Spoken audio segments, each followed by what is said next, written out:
Today's the topic is parameter.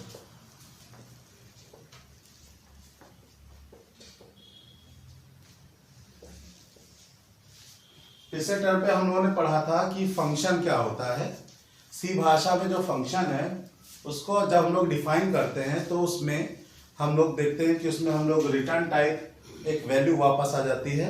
तो जो value होती है वो आपकी जो वापस आती है वो एक तरह का वेरिएबल होता है। तो अगर हम लोग देखें कि फंक्शन में क्या होता है, फंक्शन के तीन पार्ट्स होते हैं basic, data type, function name और उसके अंदर जो हम लोग वेरिएबल लिखते हैं। तो अगर हम लोग देखें कोई भी फंक्शन है, जैसे हमारा एक फंक्शन है int add int x int y।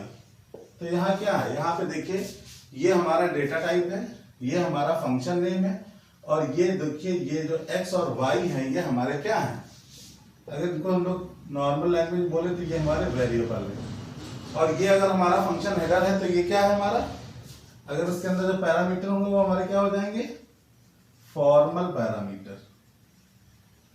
Formal parameter यानी सबसे पहले हम लोग जाने कि पैरामीटर क्या होता है। तो पैरामीटर क्या होता है, फंक्शन डिक्लेयर करते समय जो फंक्शन के अंदर हम लोग आर्गुमेंट्स लिखते हैं वो हमारे वेरिएबल्स होते हैं या पैरामीटर वेरिएबल्स होते हैं। तो ये पैरामीटर वेरिएबल्स हमारे दो जगह यूज होते हैं, एक फॉर्मल पैरामीटर की तरह और दूसरे जब हम लोग इसको कहीं भी फंक्शन के अंदर कॉल करते हैं तो वहां पर जो कॉलिंग होती है, कॉलिंग के समय जो पैरामीटर हम लोग यूज करते हैं वो हमारे होते हैं एक्चुअल पैरामीटर, और ये दोनों ही पैरामीटर जो हैं ये हमारे वेरिएबल होते हैं, इसीलिए इनको हम लोग पैरामीटर वेरिएबल कहते हैं।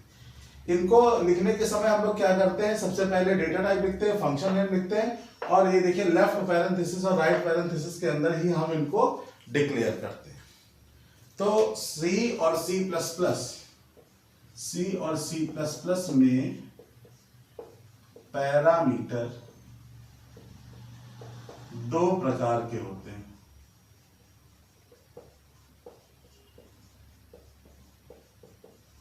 पहला होता है हमारा, फर्स्ट हमारे होते हैं फॉर्मल पैरामीटर,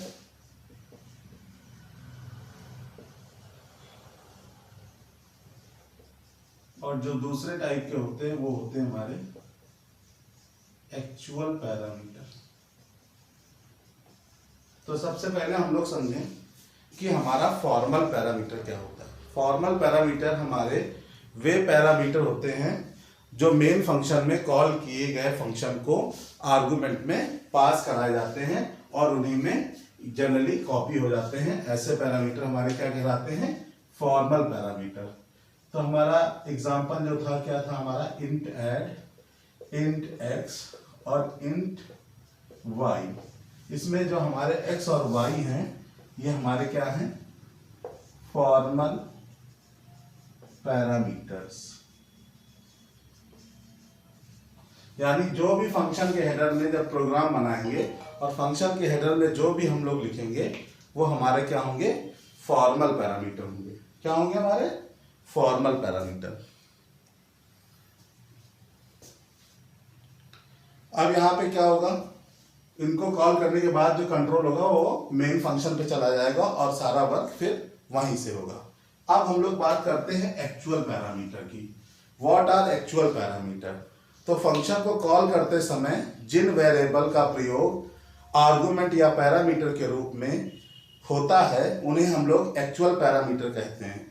एक्चुअल पैरामीटर जो होता है उसको जब हम लोग पास करते हैं तो ये जो मेथड होता है इसको बोलते हैं कॉल बाय वैल्यू मेथड, और जो कॉल बाय वैल्यू मेथड होता है उसमें एक्चुअल पैरामीटर की जो वैल्यू होती है वो कॉपी हो जाती है। अगर हम लोग एक्चुअल पैरामीटर की बात करें तो क्या होता है, जब हम लोग कॉल करेंगे इसी को तो उसकी कॉपी जो है वो वहां पर मिल जाएगी। यानी कॉल बाय वैल्यू मेथड जब हम लोग यूज करेंगे तो हमारे ये एक्चुअल पैरामीटर मेन फंक्शन के अंदर जब कॉल होंगे, मेन फंक्शन के अंदर जब हम लोग कॉल करेंगे, जैसे ये int add था, इसी को जब कॉल करेंगे, जैसे हम int a int b ले लें तो जो वैल्यू होगी वो यहाँ पर कॉपी हो जाएगी।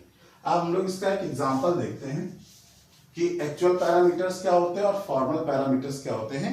इसको एग्जांपल की सहायता से हम लोग समझेंगे कि एक्चुअल पैरामीटर का एग्जांपल क्या होगा और फॉर्मल पैरामीटर का एग्जांपल क्या होगा। इस चीज को हम लोग सबसे पहले समझते हैं।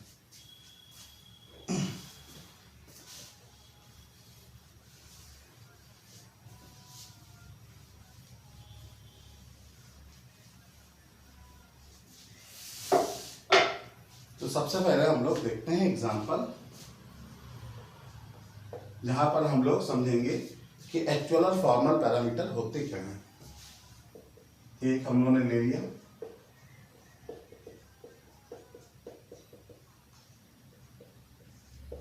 ये हम लोगों ने ले लिया एक फंक्शन है हमारा जिसका नाम है सम, डेटा टाइप है इंट और उसके अंदर दो वेरिएबल्स हैं एक्स और वाई। ठीक है, अब हम लोग क्या करें, ये हमारा है पूरा। इसके बाद हम लोग ले लें यहाँ पे फंक्शन की बॉडी ओपन कर दें, एक ले लिया इंट जेड, ये हमारा वेरिएबल है जो किस टाइप का है, इंटीजर टाइप का है।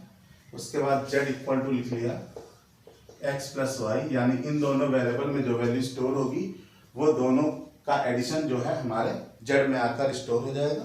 और हम लोग कर लें क्या, रिटर्न जेड, यानी जेड की वैल्यू रिटर्न हो जाएगी और ये प्रिंट हो जाएगा। यानी ये हमारा एग्जांपल क्या है, ये हमारा एग्जांपल दिखा रहा है कि किस तरह से फॉर्मल पैरामीटर्स कहाँ पे हैं। ये हमारे एक्स और वाई जो हैं वो हमारे हैं फॉर्मल पैरामीटर। और फॉर्मल पैरामीटर है तो इसमें क्या है, ये हमारा क्या है, ये हमारा डेटा टाइप है, ये हमारा फंक्शन नेम है और ये हमारे फॉर्मल पैरामीटर हैं जो फंक्शन के हेडर में लिखे हैं। एक वेरिएबल ले लिया इंट जेड, इंटीजर टाइप का है और उसमें क्या स्टोर हो गया, सम स्टोर हो गया किसका, इन दोनों वेरिएबल्स का, और उसको हम लोगों ने रिटर्न करा लिया। अब हम लोग बात करें एक्चुअल पैरामीटर की, और एक्चुअल पैरामीटर का एग्जांपल अब हम लोग देखेंगे। तो एक्चुअल पैरामीटर का एग्जांपल देखने के लिए हम लोग क्या करेंगे, सिंपली ये हम लोग C और C++ दोनों में ही यूज करते हैं। तो सबसे पहले हम लोग क्या लिखते हैं, हेडर फाइल, ये हेडर फाइल लिख ली और ये हमारी दूसरी हेडर फाइल आ गई conio.h। अगर हम लोग cs फंक्शन यूज करते हैं, clr scr फंक्शन यूज करते हैं तो वहां पर हम लोग इसका प्रयोग करते हैं studio.h और conio.h। अगर हम लोग इसी की बात करें C++ में तो हैश इंक्लूड iostream.h और हैश इंक्लूड conio.h। ये हमारे हो गई हेडर फाइल्स। उसके बाद हम लोग फंक्शन को डिक्लेयर करें, फंक्शन को डिक्लेयर कर दिया हमने। फंक्शन देख लीजिए, फंक्शन है डेटा टाइप, फंक्शन नेम, और उसके बाद ये हमारा फंक्शन डिक्लेयर किया। फंक्शन की ओपनिंग की बॉडी, एक वेरिएबल ले लिया इंट जेड, जेड में वैल्यू स्टोर करा ली किसकी, एक्स और वाई का सम, और इसको हम लोग रिटर्न जेड, इसको रिटर्न कर देंगे। तो इतना तो आपको समझ में आ गया होगा। अब हम लोगों को प्रिंटिंग करनी है। यहाँ पे प्रिंटिंग करने के लिए हम लोग एक फंक्शन लेते हैं जिसको हम लोग बोलते हैं मेन फंक्शन। मेन फंक्शन जो होता है ये हर प्रोग्राम में होता है, जितने भी प्रोग्राम होते हैं उनमें सब में एक फंक्शन होता है मेन फंक्शन। यहाँ पे हम लोग वेरिएबल ले रहे हैं, तीन वेरिएबल ले लिए, ए बी सी, तीनों का टाइप क्या है, इंटीजर। एक मैसेज देना है, enter the numbers, numbers inter करने हैं। कैसे इंटर करेंगे, स्कैनर करेंगे, %d, कॉमा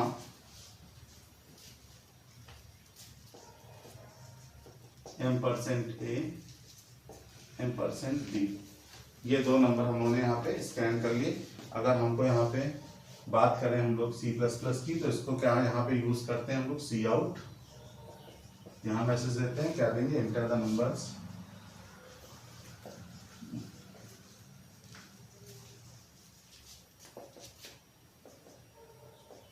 ठीक है। उसके बाद फिर यहाँ पे हम लोग को स्कैन करना होता है, तो सी इन ए और बी, इस तरह से हम लोग यहाँ पे इनपुट करा लेंगे, वैल्यू इनपुट हो जाएगी इस तरह से। उसके बाद हम लोग क्या करेंगे, हम लोगों को कॉल करनी पड़ेगी फंक्शन को, तो कॉल करने के लिए लिखेंगे सी इक्वल टू सम, ये आपका फंक्शन था, देखिए ये फंक्शन है आपका सम, ठीक है। और यहाँ पे हम लोगों ने वेरिएबल क्या लिए, ए और बी, ये कॉल होगा। और ये यहाँ पे आपको समझ में आ गया होगा, फॉर्मल पैरामीटर ये है हमारे, और यहाँ कॉलिंग जहाँ हो रही है ये हमारे एक्चुअल पैरामीटर है, और यही हमारा क्या है, कॉलिंग फंक्शन, ये कॉलिंग फंक्शन है। इसके बाद हमें प्रिंट कराना है, तो प्रिंट कराएंगे क्या हम लोग, यही है आपका प्रिंट कराने के लिए, सम इज %d, c। तो इस तरह से हम लोग यहाँ पर प्रिंटिंग करा लेंगे। इसका पीडीएफ जो है हम लोग आपको दे चुके हैं, इसका पीडीएफ आपको मिल गया हो। ये आपका इस तरह से यहाँ पे प्रोग्राम होता है, ये आपका फॉर्मल है, और ये आपका एक्चुअल पैरामीटर जो अंदर उन्होंने यूज किए जो ए और बी है। तो आपका इस तरह से यहाँ पे पूरा पैरामीटर टॉपिक जो है आपका वो हो गया। Thank you class.